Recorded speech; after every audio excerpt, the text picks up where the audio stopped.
Ici à l'UNESCO, en marge de cette belle Université de la Terre, sur le thème Faisons changer tous les climats. J'ai le plaisir d'être avec David Sèvres. Bonjour David. Bonjour. David, vous êtes directeur de la Fondation Nature et Découverte et en charge des enjeux sociétaux, c'est ça? Des engagements de l'entreprise. Des engagements de l'entreprise. C'est quoi s'occuper des engagements de l'entreprise? S'occuper des engagements de l'entreprise, c'est dépasser le champ de la Fondation donc à travers une action dans le mécénat pour s'intéresser davantage à ce que l'entreprise porte à travers son activité. Et donc c'est tout ce qui est lié au développement durable, nos enjeux au niveau environnementaux, au niveau sociétaux. C'est la raison pour laquelle on vient d'être certifié Bicorp en juin. L'idée étant qu'on est une entreprise qui souhaite faire du profit, mais qui souhaite faire du profit au profit de l'ensemble de ses parties prenantes. D'accord.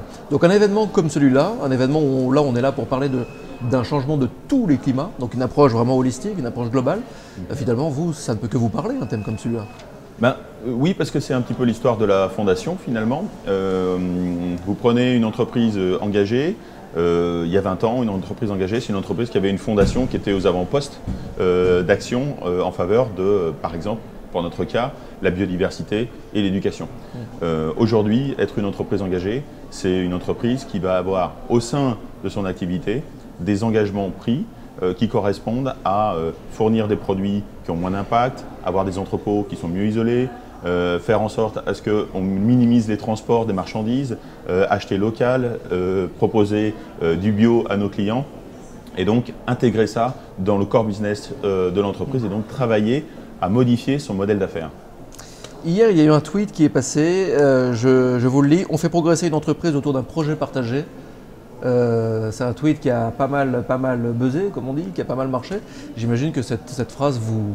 C'est au centre du sujet. C'est au centre du sujet parce que, je reprends mon exemple, si vous travaillez en essayant d'imaginer ce que les gens vont faire pour les anticiper, vous êtes forcément moins pertinent que si vous travaillez avec les gens et qu'avec ces gens-là, vous avez un retour d'expérience qui vous dit « Ah ben, la conscience écologique est en train d'évoluer. D'ailleurs, nous, on voudrait que ça se traduise de telle et telle manière et faisons-le ensemble. » Je vais prendre un exemple. La Fondation finance des projets.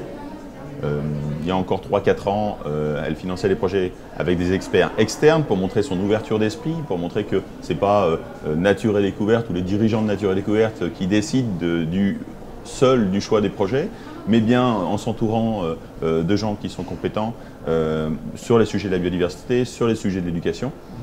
Aujourd'hui, la différence, c'est que ces projets-là sont non seulement confiés à des experts externes, mais dans le même collège, on va mettre les salariés de Nature et Découverte, et puis on va pouvoir financer des projets qu'on va proposer dans nos magasins, et on va les mettre en avant avec l'arrondi qu'on a pu développer avec Microdon, et qui nous permet de convaincre 700 000 personnes en 8 mois de faire un microdon en faveur de ces projets pour compléter les financements accordés par la Fondation. Et là, ça a tout son sens parce qu'on fait évoluer la conscience de nos clients, on donne un motif de fierté auprès de nos salariés et au niveau de la Fondation, on donne une reconnaissance, une notoriété de ce qui est fait depuis 20 ans, qui est très bien connu au niveau des associations, mais finalement très peu connu au niveau de nos clients qui sont dans un acte de consommation chez Nature et Découverte et on voudrait qu'ils soient davantage consommateurs.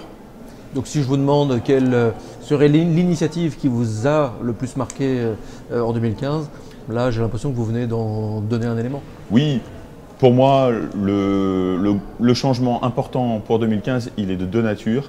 C'est intégrer Bicorp qui est un modèle de société d'économie positive où on va dire oui, même en proposant de l'environnement, on peut gagner de l'argent, mais par contre cet argent gagné, on l'investit au bénéfice de la communauté et pour faire en sorte à ce qu'on soit plus propre, plus pertinent, qu'on travaille de façon plus ouverte, qu'on donne la chance à des gens qui ont des idées neuves et donc on soit promoteur de l'innovation et faire en sorte aussi à ce que nos consommateurs puissent se reconnaître dans les valeurs de ce qu'on leur propose à travers nos produits, à travers les engagements qu'on porte des associations qu'on finance.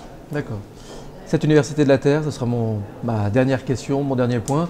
Là, on est donc à mi-parcours, on est le samedi 5 décembre 2015. L'Université de la Terre a démarré hier, vendredi. On a des gens qui travaillent d'arrache-pied depuis quelques jours pour essayer d'obtenir un accord pour la COP 21. Ouais.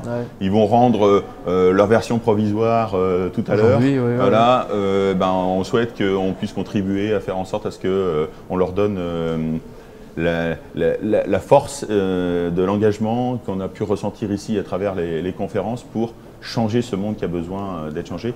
Et le mot final, peut-être, ce serait de dire, et de reprendre ce qui a été dit à plusieurs reprises dans les conférences que j'ai pu entendre hier.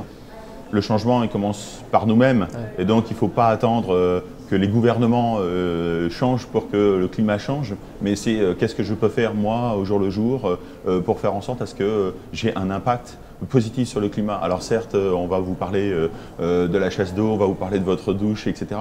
Il faut qu'on dépasse ça. C'est dans quelle banque j'ai envie que mon argent soit investi pour que finalement cet argent serve la bonne cause et ne serve pas des causes qui doivent être derrière nous. En particulier les énergies fossiles. Il faut qu'on ait le courage de passer à autre chose. Merci beaucoup, David. Voilà, merci.